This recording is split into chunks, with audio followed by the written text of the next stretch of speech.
Okay, hello, assalamu alaikum. Karibu tena katika series yetu ya version control series, na tunahitaji kuendelea na steps za mbele.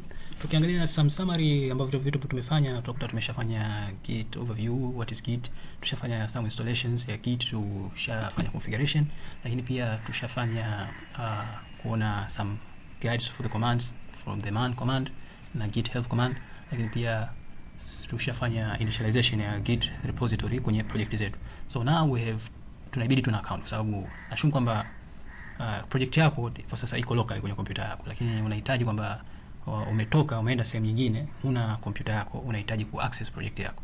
Okay, na kwa mfano huo basi itakuwa ni ngumu kwako kuweza ku access kama hujainstall somewhere on the host providers. Okay, kwa inabidi project yako uipandishe juu katika host providers kama vile GitHub, Bitbucket, GitLab na kadhalika, ili uweze kuiaccess sehemu yoyote muda wote unaoitaka. Okay, so inabidi tuitoe from the local tuipandishe juu kwenda kwenye hizi, kwenda kwenye hawa host providers. So host providers ambao tutachagua ni atakuwa ni GitHub. So inabidi uende kwenye github.com on this link ambayo itakuleta kwenye hii page na utakutana na sign in na sign up. For now tutaenda kwa watu ambao hawana account ambao watakuwa ni sign up. Ukija kwenye ku sign up, let's wait for the page to load.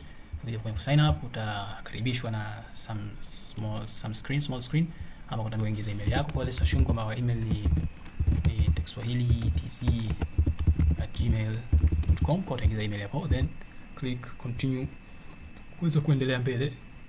Okay, continue kuweza kuendelea mbele. Utaambiwa ingiza password. Kwa password itakuwa ni your secret password. Sawa.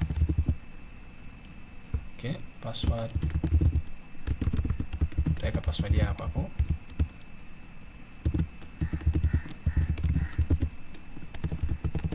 Ukishaweka password, hakikisha ni meet some requirements, angalau iwe katika iwe kwenye strong au iwe kwenye password kifupi. Strong password inabidi iwe ni ndefu, lakini pia iwe mixed na uppercase na lowercase.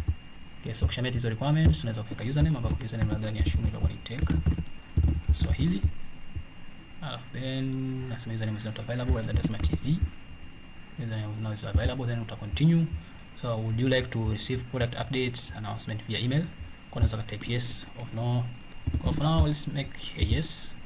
Lakini pia utakutana na puzzle ambayo inabidi ili uweze kuifanya uweze verify account yako, uta start puzzle kuweza kuendelea. Kwa nakwambia pick one square that show two identical objects.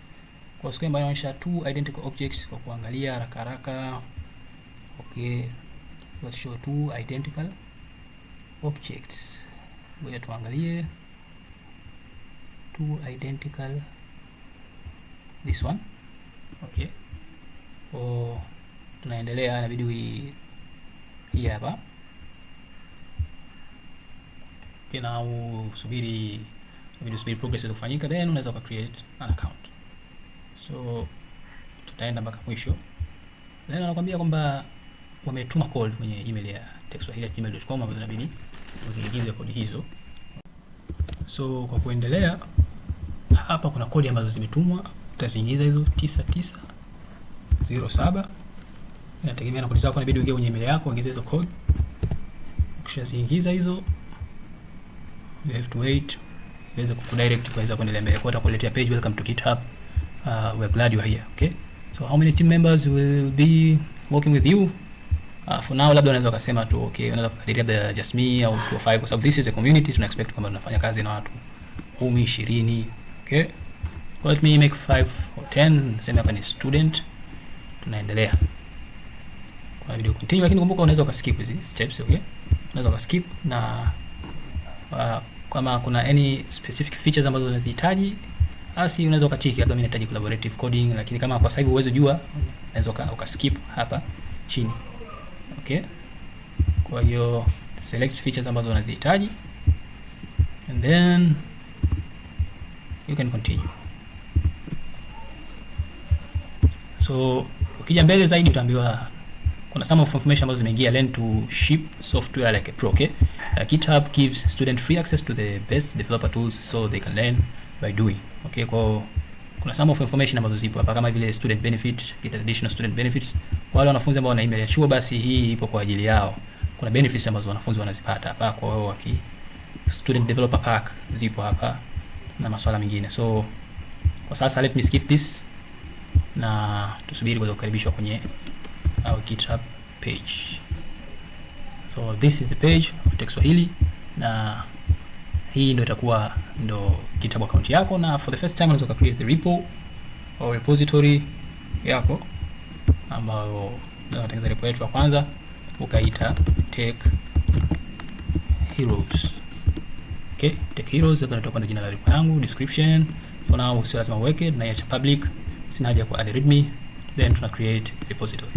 So hivyo ndo namna ambavyo unatengeneza account ya GitHub na kutengeneza hiyo new repository, na hopefully kwa wale ambao hawana account basi waweze kufuata process hizi, waweze kufuata account ya GitHub. So hopefully itakuwa imeeleweka tutorial hii, na kama kuna shida zozote ambazo mtakutana nazo basi don't hesitate to contact us through comments or our group, WhatsApp group. Kwa hiyo naombeni niishie hapo, na asanteni kwa kuwa pamoja nami katika episode hii.